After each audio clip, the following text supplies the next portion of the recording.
Sky Bet League 2, how do you do? Fine, thanks.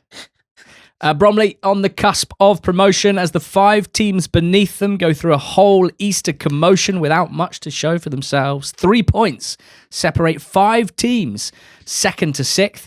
A game of musical chairs with a month until the music stops. Paul Cook's Spireites tower above the rest in the playoff picture.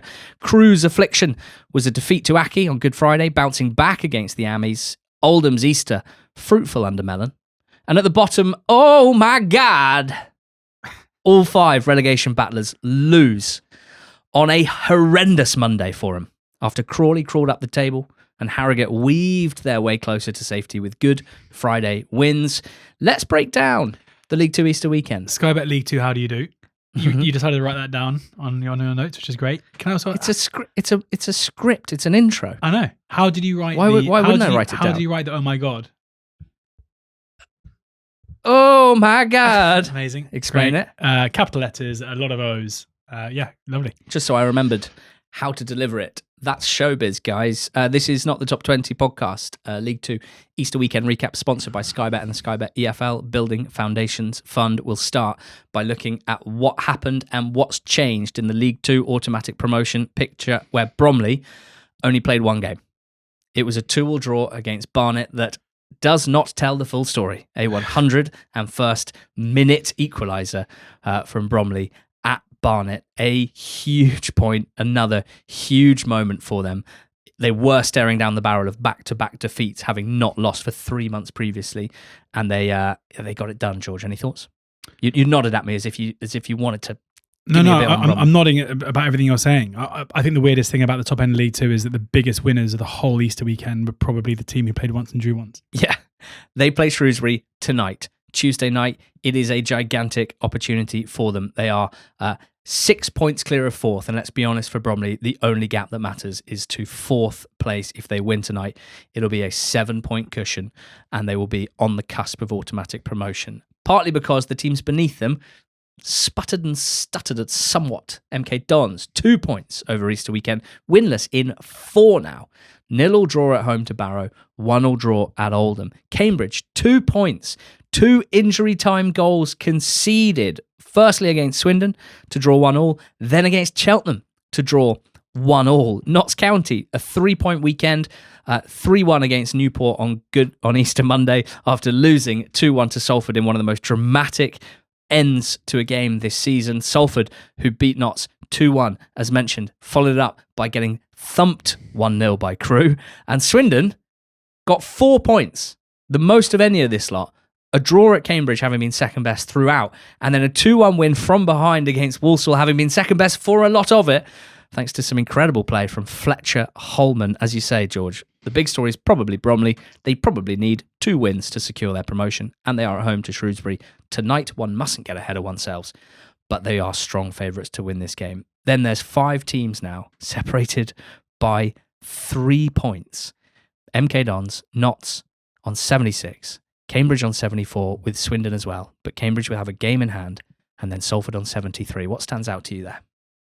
I mean, Swindon have had an amazing weekend given what might have been. They went to Cambridge on Thursday night.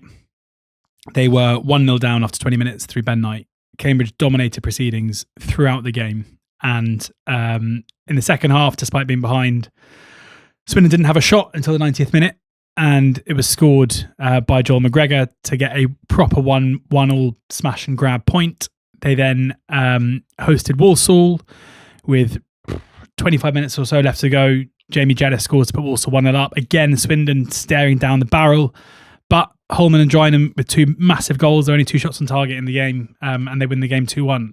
I've obviously sat here at various times during the season and poured scorn on Swindon's staying power, and with 4 games left to go of the season, they're 2 points off the top 3 and are a team who have an incredible capacity to find ways to win. And that, there's no point looking at your performance data.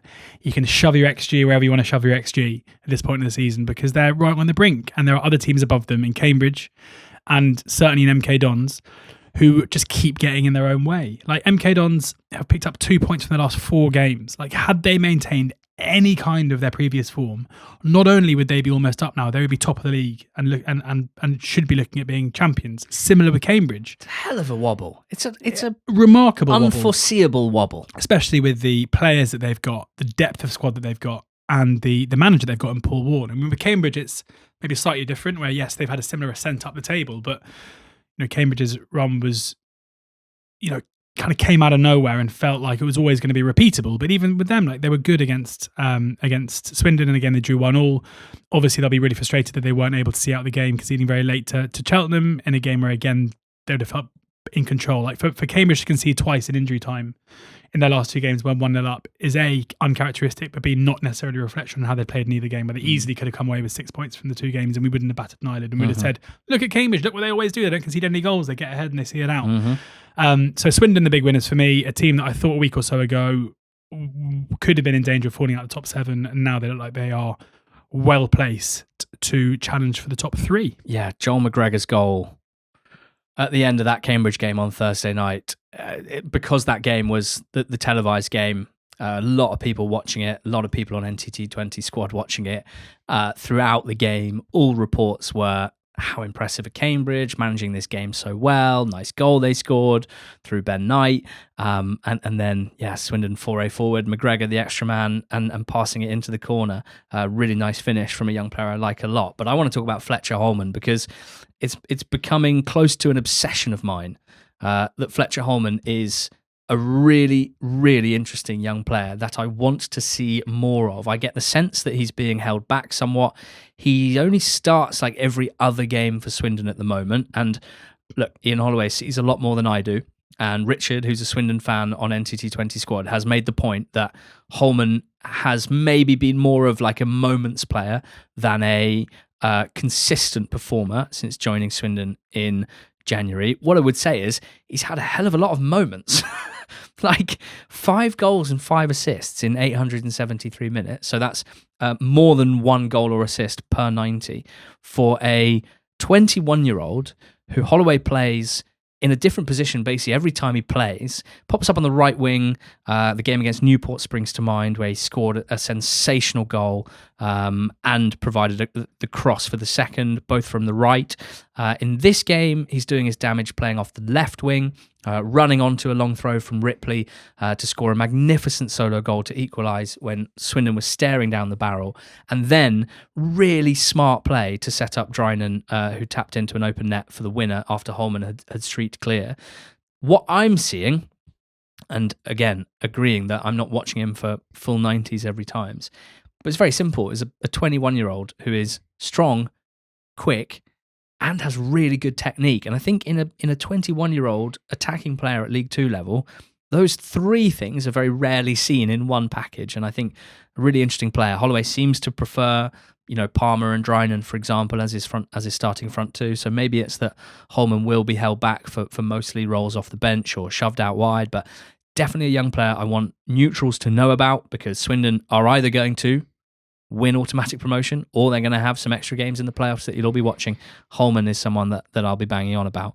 That Bromley goal at Barnet off the back of a Mitch Pinnock long throw, penalty pinball smashed in by a youth player called George Evans. I think you came up with a remarkable stat. It's only his 11th ever touch in a Bromley shirt. It was funny. On 5 Live on Saturday, I was talking about Bromley and talking about George Evans, and as I was talking about him, Erling Haaland scored a goal for Manchester City. So I was cut off, and I said afterwards that it won't be the first time. Well, hopefully, it won't be the first time. It won't be the last time that George Evans is outshone by Erling Haaland. I delivered it better, luckily on national radio. But yeah, I mean, amazing for him. Just off the bench, a really decent finish as well. It was, it's a scrappy set piece goal, but he rifled it into the roof of the net, absolutely made sure that it was going in. Said in his post-match interview that he couldn't really remember it already. That's nice. Amazing moment for him. I think he'd suffered with an injury early in the season, just coming back into the side. Amazing time to be blooded into the Bromley first team when they're trying to secure a promotion up to League One. But yeah, a significant goal, and then I guess Andy Woodman and his team could just sit back on Monday and just watch the second half of all the games unfold exactly as they wanted them to. Yeah, a job to do tonight, but it's in their hands. And definitely look forward to celebrating a Bromley promotion and doing a big old bit on the pod. Chance we're going to be there on final day as well. Chance they're going to be there on final day. There's that Thursday night game. If we can get in. Against Cambridge as well, which might be worth a trip. Notts against Salford. Before we move on from this crazy automatic promotion picture, possibly the craziest game of the season, Notts and Salford. If I tell you that it was 0-0 when the board went up announcing stoppage time, but quickly to point out that before then, James Belshaw had made at least 2 incredible saves to keep Salford at bay. And Jaden Luca, at the other end for Notts, had sliced wide, like an unbelievably big chance. And that's why it was only 0-0. Like, it hadn't been a boring game by any means. Then Salford have a set piece, near post flick Graydon 1-0, celebrating as if they've nicked a massive game in injury time to win it 1-0. Immediately, Notts get a set play. Back post header from young centre-back Brown equalises, celebrate like they've just equalised a massive game and avoided defeat to a team beneath them in a highly significant way. Salford get a set piece, and it's headed to the edge of the box where Matt Butcher catches it on the half volley, finds the bottom corner, his second winning goal in consecutive games at that point, having also scored the winner against MK Dons. So in terms of like player impact, the winning goal against MK, the winning goal against Notts, absolutely crazy, and put Salford in such a good position all of a sudden, George, only for them to be miles off it against Crewe on Easter Monday, it was only 1-0, but honestly, like, Crewe looked sparkling and Salford looked miles off it. So that's the automatic promotion picture. In the playoffs, there's Crewe. They started the weekend in 7th. They didn't end it in 7th. They got 3 points. A 2-0 defeat at Accrington, where they only had 4 shots, was a horrific performance. But boy, did they make amends with that win against Salford. Honestly, like, watch the highlights of Crewe's performance against Salford and you'll see a team who, if they can make their way into the playoffs, they have such a high ceiling to the team going forward at the moment. Tesgall and O'Reilly and others. But that performance against Aki, obviously quite concerning. Chesterfield, the big winners of the Easter weekend, they are now 7th. They beat Cheltenham by 1-0, and they hit the woodwork 4 times in that game, so that was not a narrow 1-0 win.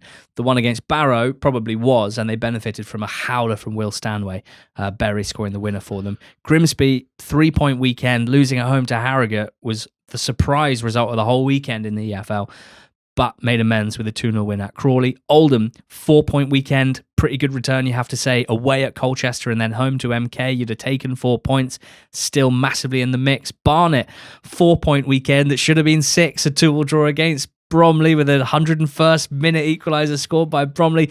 They followed that up by beating Fleetwood 5-2. They're 4 points off it, but in good form. And then Walsall, their season went kaput, really, on Monday at Swindon after a draw with Gillingham 2-2, and then that defeat when they were well placed and 1-0 up at Swindon. They're now 6 points off it. So Chesterfield on 68, they have the final playoff spot. Crewe 2 back, but have played a game more. Oldham are 1 point behind Crewe. Grimsby are level on points with Oldham on 65. They've got a game in hand over Chesterfield and Oldham, and 2 in hand over Crewe, Barnet and Walsall.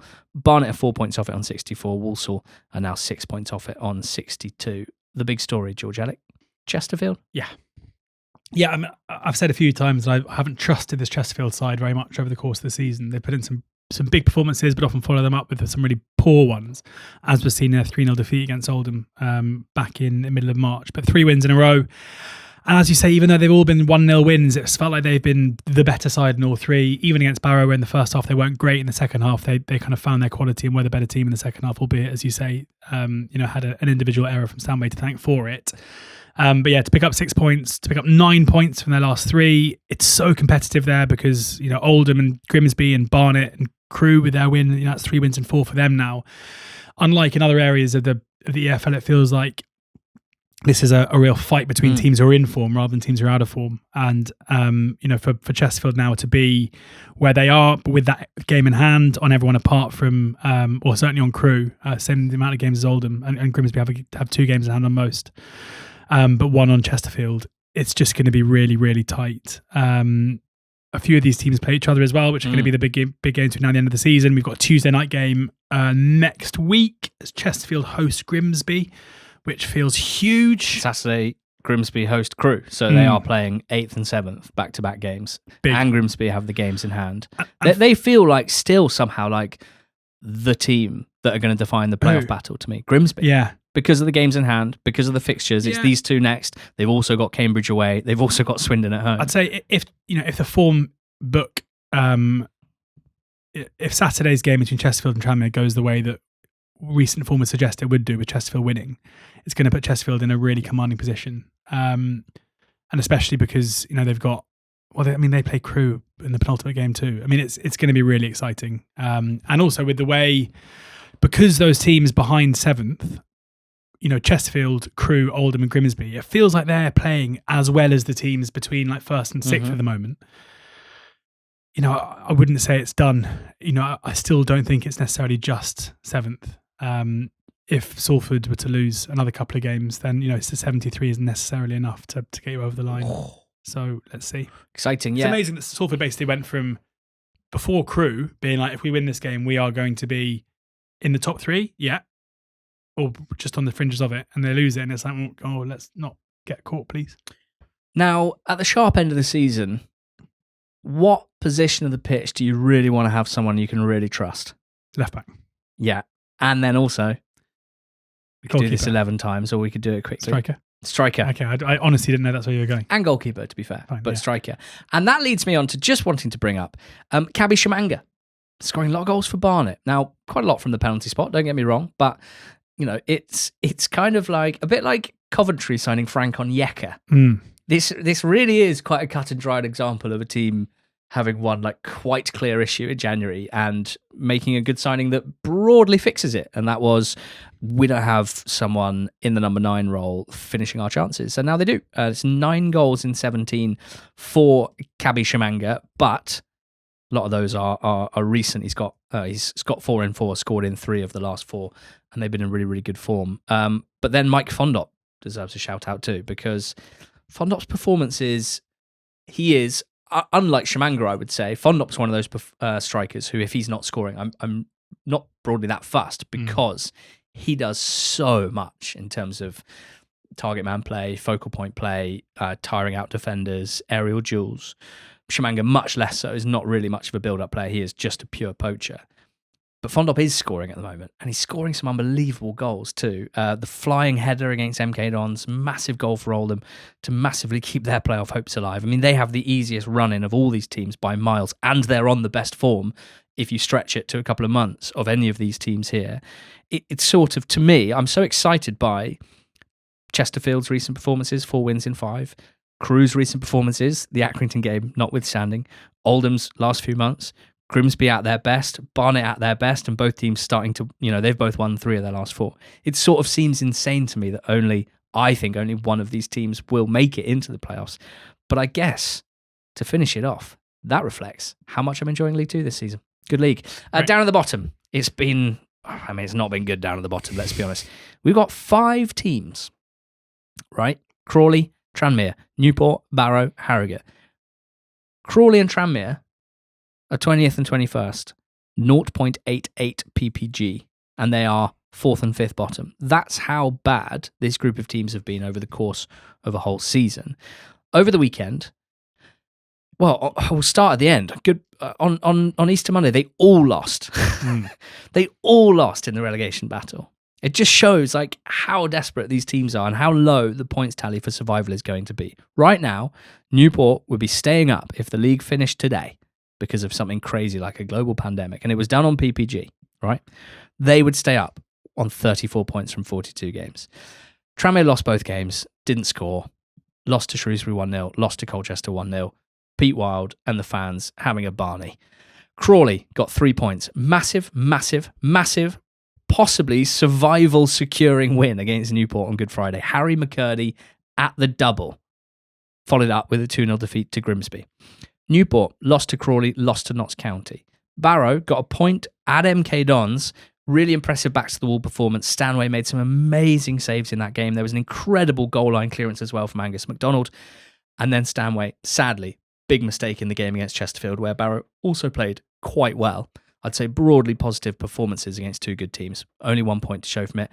And then Harrogate, beating Grimsby 3-1 on Good Friday. Easily the weekend's Sky Bet surprise performance. 2-0 up at half-time, where Grimsby dominating the ball, dominating possession, but Harrogate saved up a lot of their wonderful long-range finishing for one massive game. Tobias Brennan just picking out the top corner from 15 yards. Evans, the midfielder, striding forward and smashing such a powerful strike that Jackson Smith, so good in goal for Grimsby, couldn't keep it out. And then when back to 2-1, Grimsby had it. Penalty Andy Cook saved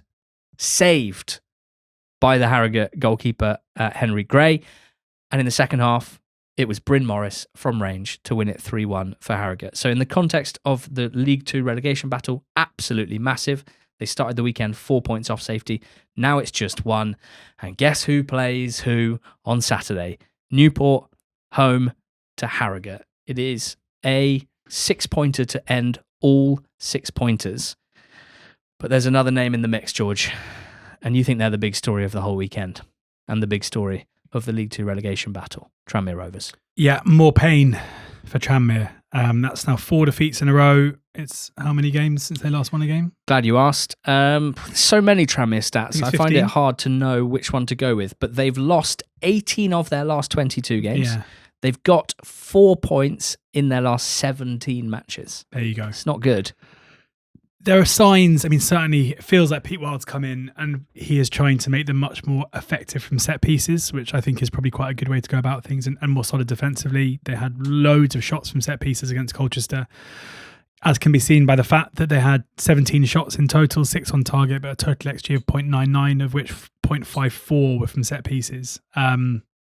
It feels like kind of the Gary Rowett playbook of survival, where it's like, let's just try and really tighten up and find those marginal games, and hopefully we'll draw a couple of games here and there and might even nick a win at some point. But so far it hasn't worked because they've come off on the losing side of marginal gains in their last 2. I think there probably has been a small improvement in terms of performances for that reason, but it's still not enough. And I really fear for them when you look at the league table. You've got Newport, Harrogate coming up on Saturday, of which you would expect that, well, certainly both teams, either one team will win or both teams will pick up a solitary point, which doesn't help Tranmere.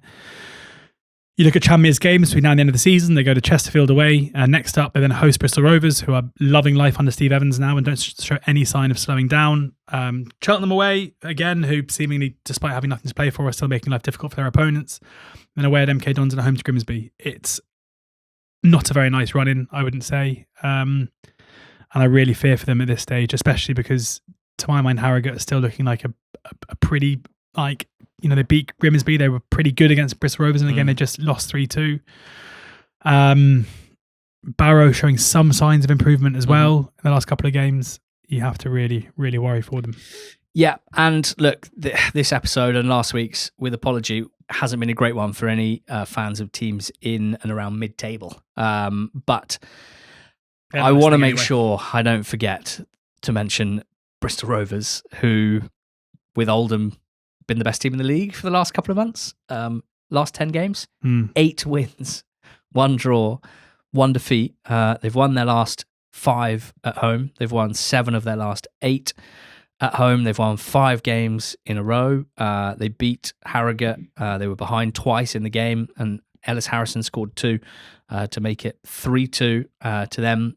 It's one of the biggest ever cases of, fair play when it comes to Steve Evans. They won only 8 of their first 32 games and have won 8 of their next 10. They are all the way up in 15th now. They're above Aki, they're above Gills, they're above Shrews, they're above Cheltenham, miles away from a relegation scrap, which it previously looked like they were very much a part of. So, yeah, a big old fair play, Steve Evans and Bristol Rovers. And one can only imagine how much pre-season bullishness there is going to be coming out of the manager's mouth and probably osmosing throughout the fan base and indeed the dressing room. They're going to be a really, really interesting team to track this summer, and incredible form at the moment. So this weekend's fixtures, which we look forward to breaking down next Monday, MK Dons against Bromley. How about second hosting first? 12:30 Saturday, sounds pretty good to me. How about 3 o'clock, following that up with Cambridge Notts, 4th versus 3rd. Top 4 playing against each other on Saturday. Get in my belly.